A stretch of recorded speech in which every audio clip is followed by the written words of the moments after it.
Alex Pantich, welcome to the Human Capital Innovations Podcast. Thanks, John. Happy to be here. It's a pleasure to be with you. You're joining us from Miami, Florida. I'm south of Salt Lake City in Utah. And today we're going to be talking about key principles to keep in mind when trying to attract, engage, and retain workers, especially in this difficult labor market. And of course, people have talked ad nauseum about the Great Resignation, the Great Reevaluation, the Great Reawakening, however you want to term it. People have been talking about that for a long time. People have been talking a lot about quiet quitting and the impact that that's having on organizations and reasons for it. I think our conversation today is going to tap into those pieces, but honestly, I think there's more to explore there. And honestly, this has been an issue for a really long time. So even pre-pandemic, organizations were struggling with attracting, engaging, and retaining good people, especially in particular industries, tech, STEM, healthcare. There were certain areas where it was even harder to get good people and to have them stick around to really be committed to the organization and to do great work. So a lot of these conversations that we're having today, they're not necessarily new conversations. They've been conversations we've been having for a long, long time. They've just gotten more, I think, public attention, more media coverage, and those sorts of things, given kind of the scale of it right now, and the impact of the COVID pandemic on all of this. So anyways, that's what we're going to be exploring together today. I'm super excited to have the opportunity to chat with you, and I appreciate you taking the time to share your insights and your wisdom with me and my listeners. As we get started, I wanted to share Alex's bio with everybody. Alex Pantich is the president and co-founder of Upshift, an on-demand staffing platform that is helping usher in the future of work.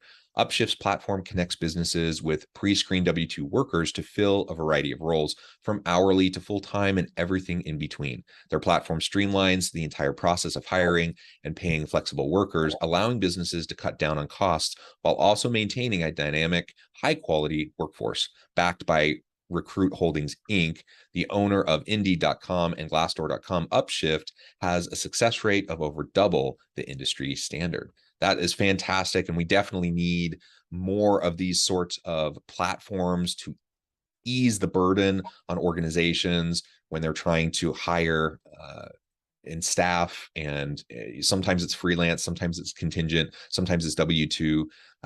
Ultimately, though, I think organizations need more flexibility and more options when they're trying to fill the needs that they have. So I think what you're doing at Upshift is excellent. Anything else you would like to share with me and my audience by way of your background or personal context before we dive on in further? No, I think you did a great job with the bio. Thank you, John. Okay, cool. So let's start laying out some of these key principles.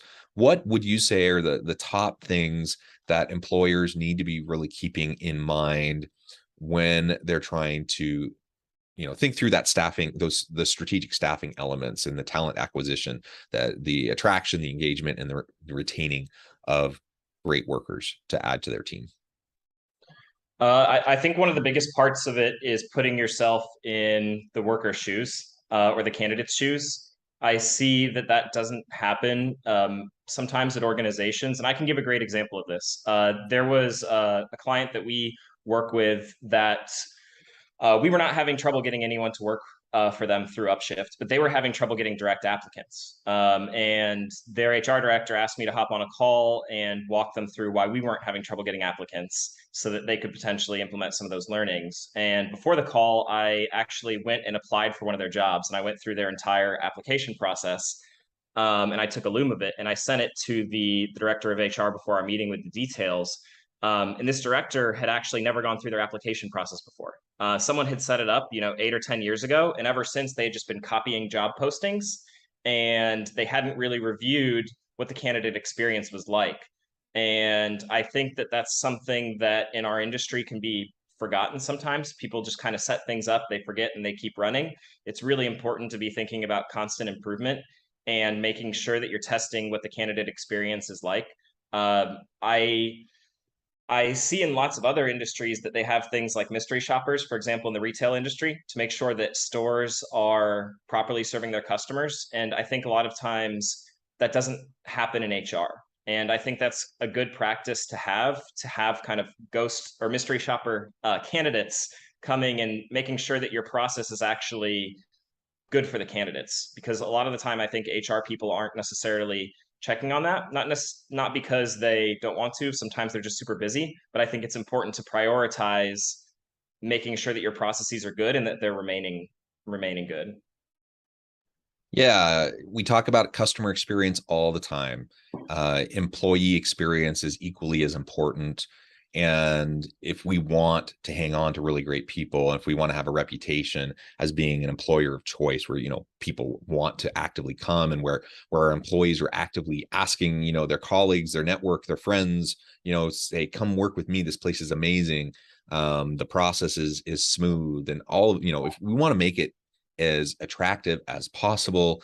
And when we have, people fumbling out of the gate, so to speak, as they're just trying to apply for a position, let alone, sloppy hiring practices and onboarding and, just a poor experience at work, all of that just contributes to people, having buyer's remorse. And so even if they apply for the job, even if they end up taking the job, they may not be sticking around for very long. And we know right now that employees have a lot of leverage there because of the tight labor market. They have options. And so it's not enough for us to just have something that looks appealing to someone and get a posting up and hopefully have a good pool of people. There's much more to it than that. And so employee experience, the holistic employee experience from the very beginning, from the recruitment all the way through is key here. And if we can't do that, we're really going to be shooting ourselves in the foot. And to your point, I don't think anyone's like actively trying to make a bad experience, but most people just aren't really thinking about that. They don't know where the bottlenecks are or the pain points are. We pay so much attention to this for customers. Let's remember that on the people side, as we're recruiting and trying to attract people to come to the organization, they are our customers. So we need to treat it that way. Yeah, I agree completely. And I think one of the things that organizations don't do enough that they should do is utilize the talent of their marketing team with their recruiting. It's very common for organizations to have HR people write the job descriptions and edit the job descriptions. And I think what happens in those instances when the only stakeholder is someone from HR is that the job description is very focused on laying out all the details rather than attracting the candidate. And so I think it's actually a very good practice to have someone from your marketing team, if you have a marketing team, involved to bring a marketing mindset to the job descriptions that you have. Because there's a lot of changes that you can make that make a huge difference. And I can give one great example. Our sales team was having trouble hiring in two cities, and they went to our marketing team and asked for some advice on what to do. And the marketing team made a couple of changes. One of the biggest ones being adding work from home in the job title on Indeed, and their applicant volume went up over 50% after that, as well as some other changes. So getting the marketing team involved can make a huge difference. And I think viewing candidates as customers is the first step in that journey, because that's where the marketing team's usually focused. Yeah, absolutely. That's great. Any other key principles, kind of overarching, or shall we say, foundational key principles that you think are really important as we're thinking about this attraction, the engagement, and the retaining of good workers? I think that it's very important to make sure that people know where they can advance in the organization. A lot of organizations you get in and it's not very clear how to advance or where you can go. And so we've seen that organizations that are really successful in retaining people, usually when they come in, they're laying out what a career path looks like there. If you stay here for 20 years, where could you go? And I think that's very important because you want to put people in that long-term mindset when they start with you. You want them to feel like they can, retire at your company. And they're not going to feel that way unless you're able to lay out a path or a plan for how that would look. Yeah, absolutely. Again, just let's make sure we're being very people centric.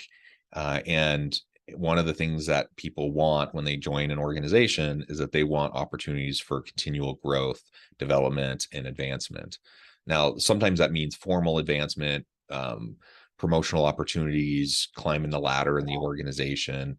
More and more organizations are trying to get a little flatter, trying to get a little bit more agile. And so it doesn't necessarily always have to be, a formal title opportunity or a promotional opportunity in the way that we might traditionally think about it. But there are lots of ways that we can embed, and communicate to our people opportunities for continual development, continual growth, in resources and investment into them, their skill sets, their constant reskilling and upskilling, and also, ways that they can be involved in really cool projects that will progress them in their career.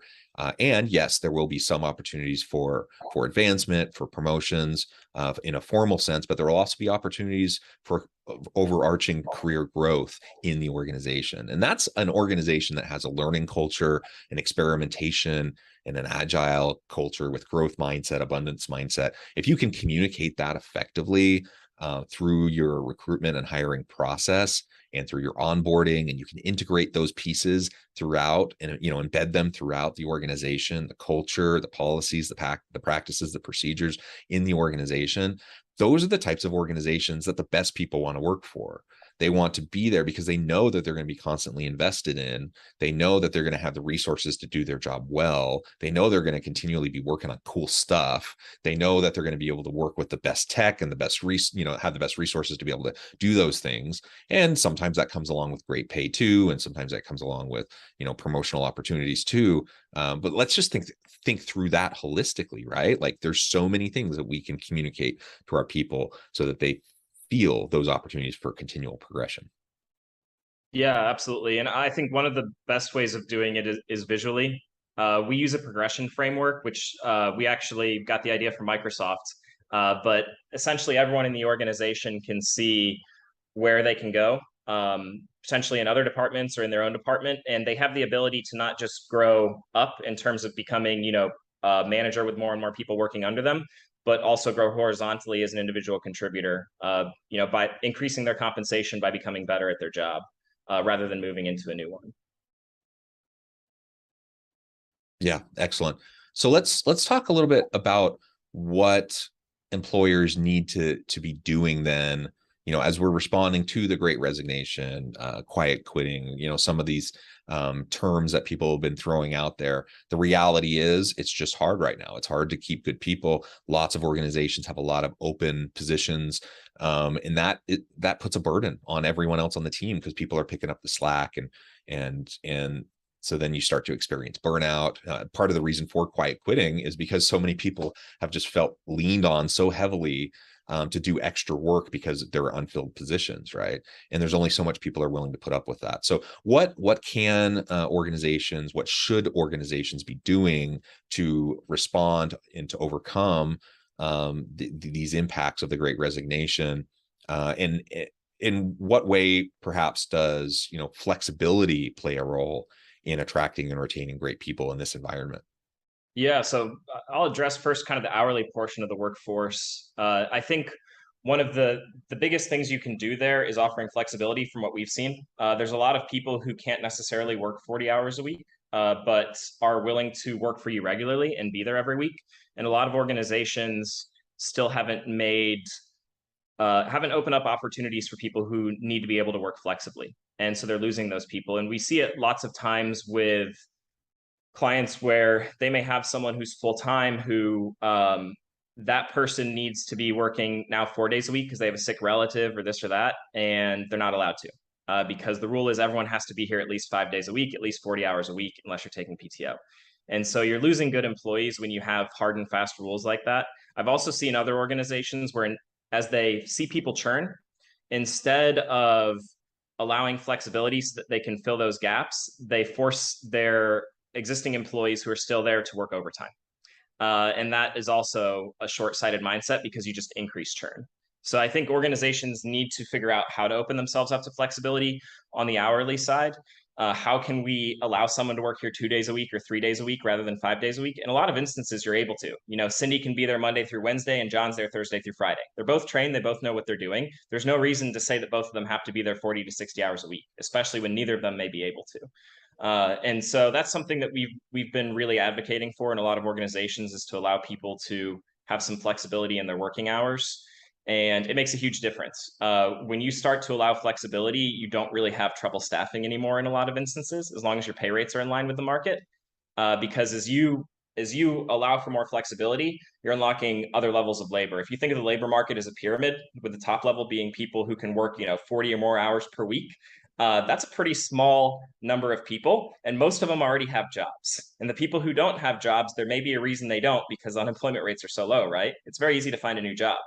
So when you're saying everyone who comes in here has to work 40 hours or more a week immediately, you are really cutting off a very large portion of the market. And we've seen a lot of success with clients who allow people to maybe start flexibly. Maybe that person's working part-time at Starbucks, but they're willing to work 2 days a week for you initially at your manufacturing facility. And after working there for a month, they're willing to work for you full-time. But if you said to them initially, you have to quit your other job and come here full-time, they wouldn't have done it. And so that's a dynamic we've seen in the industry, that if you're willing to do these kind of try before you buy scenarios where people have the ability to start out flexibly at first, you're able to get more full-time employees than if on the front end you say everyone has to start here 40 hours a week. Because it's a big leap to quit your job and go somewhere new, working 40 hours a week. It's a lot smaller leap to say, hey, on my days off at my part-time job, I'm going to come work for you. And now that I've liked it, now I'll go full-time. And then Yeah. on the, oh, sorry, go ahead. Yeah, so that's a great insight for part-time workers, hourly workers. How about for exempt employees and other full-time types of arrangements? Yeah, and for salaried employees and exempt employees, we find that the best way to retain them in terms of flexibility is trusting them. So there are certain roles where people have to be working, 8 to 5. There are certain roles where people have to be in the office, but it's not all roles. And so if that role doesn't really require that, we don't require that of our employees. And so, for example, if you're doing customer support, you've got to be there when the customers are around, right? You've got to be working certain hours, but do you need to be in an office? No, only if you want to be. And so our customer support team is fully remote. If they want to go into an office, they have the opportunity. We have offices in a number of cities, but most of them choose to work from home, and we trust them to work from home. Now we have other roles where people do need to report to an office. Some of them are working on site with clients, or they need to be in person for whatever reason. So those people may be required to go into the office, but we aren't going to require them to if there's not a strong business reason for it. And if their role doesn't require that they be available during certain hours for clients, we also don't have set working hours for most people. They have to show up for their meetings. Obviously, if you have meetings, you need to be there. But we find that some of our employees, especially in creative roles, some people are super productive from 6 p.m. to 1 a.m. Don't know why. That's not how I work, but there's a lot of people who are really productive during that window, right? And for us to say you aren't allowed to work during your most productive window, you have to work when you're really unproductive in the morning, doesn't make sense unless there's a strong business reason behind it. So we try to trust our team to know when is the best time for them to work and what's the best work environment for them. And we found that people want to stay when they have that trust, because there's a lot of organizations that are built to police their employees. They're built around the worst possible employee rather than the best possible employee. And we try to build around the best possible people and assume everyone's going to be great. And if we have someone who isn't great, we handle it, but we don't treat great people like criminals, which I think can happen sometimes in organizations that are built differently. If that makes sense. It does. It happens a lot. And, I term that more of like a compliance culture. So rather than trying to drive commitment, which will lead to more sustainable long-term effort and in productivity, you have this compliance culture where it's kind of carrot and stick, and people who are top performers don't like that environment because they feel constantly I don't know, they like they're being treated like children, and they are not going to put up with that either. So absolutely, let's show a little bit of trust towards our people, and appropriate levels of flexibility is a really good way to do that. And people often can be very, very productive in a virtual or a hybrid kind of a work arrangement. So let's give that option when it's feasible, when it's, when it will work with the type of business that you're running. Obviously, sometimes it's not feasible, but I think it's probably feasible a lot more often than we sometimes initially think. And so let's challenge our assumptions a little bit and really think through it, right? And provide the flexibility where it's needed, where it's appropriate. Maybe last topic for us today, as we're thinking about all of this, we've been talking about how things are right now. How about in the coming years? There's a lot of talk about the shifting nature of work, the future of work. What do you see, in your opinion, what do you think are some of those trends that are going to continue to play out and shape or reshape the labor market over the next few years? Yeah, I think that you're going to see the fractionalization of work. We're seeing it already in the industries that we work in with Upshift, where instead of having one full-time person, you might have two part-time people, and I think that that's a good thing. It allows people a lot more flexibility, and I think once businesses get used to it, it works for them better too, because the people who are coming in are happier because they chose to be there. They weren't ordered to be there. And that's another dynamic we're seeing is moving towards self-scheduling. So allowing people to tell you when they're available rather than you telling them when they have to be available. And I think, in this labor market, that's you really need to be catering to the people who work for you. If you're trying to push down schedules on hourly folks, a lot of times they're going to leave. You have to engage them in the process. And maybe you can't give them every choice under the sun. Your facility might not be open all day, every day, but you can probably give them a couple different options. Here's shift A, B, and C. Which one do you think would work for you? And which days can you come in for it? In a lot of instances today, that's not happening, but I think that's going to happen a lot more in the future. I think you're also going to see a lot, and this is already happening too, but on the exempt side, I think you're going to see a lot more people move to a contractor model. And in this instance, it's actually not going to be driven by employers trying to save money. I think it's going to be driven by people trying to live lifestyles that they want to. When you're in that employer-employee relationship, you don't necessarily have control over where you want to live to an extent. A lot of organizations have restrictions around being in different countries, being in certain cities, et cetera, for good reason. There's a lot of compliance headache when you have an employee going between those areas, but a lot of people nowadays want that flexibility to live where they'd like to. And so I think you'll see a lot of people who are higher skilled putting in their time as an employee, gaining those skills, and then moving into a 1099 situation so that they can get the flexibility that they wanted. And we're seeing that now too. We see a lot of people who work for us who prefer to, be under that 1099 model because it gives them flexibility to work whenever they want, to live where they want, et cetera. And you don't have that in the traditional employee model. Yeah, I think those are both really great points. I agree. This is more illustration around just the flexibility and the shifting priorities of the workforce today. So I think those are trends we've seen happening for a while. I think they got accelerated a little bit during the pandemic, and I fully expect for us to continue in that direction as well as we move into the future of work. Lots for people to think about. Anyone listening, get with your leadership team. Really think through some of the strategic staffing and talent acquisition issues that we've been discussing, and where possible, I think flexibility is going to be key. So let's be open to the possibilities and be creative about what we might be able to offer for our people and for our teams. Well, Alex, this has been a really fun conversation. I note the time, it has flown by. I have to let you go here in just a minute. But before we wrap things up for today, I just wanted to give you a chance to share with my audience how they can connect with you, find out more about your work, your team, and then give us a final word on the topic for today. Yeah, absolutely. So you can reach out to me on LinkedIn, Alex Pantich on LinkedIn, and you can find more about Upshift at www.upshift.work. And the last thought that I'd leave people with is I think it's very important to keep evaluating the policies you have in place to make sure if they make business sense. I think everything we tied back to everything we talked about ties back to the fact that when you have policies in place, you should make sure that there is a specific business ROI for them. In a lot of instances, there's a policy just for the sake of having a policy.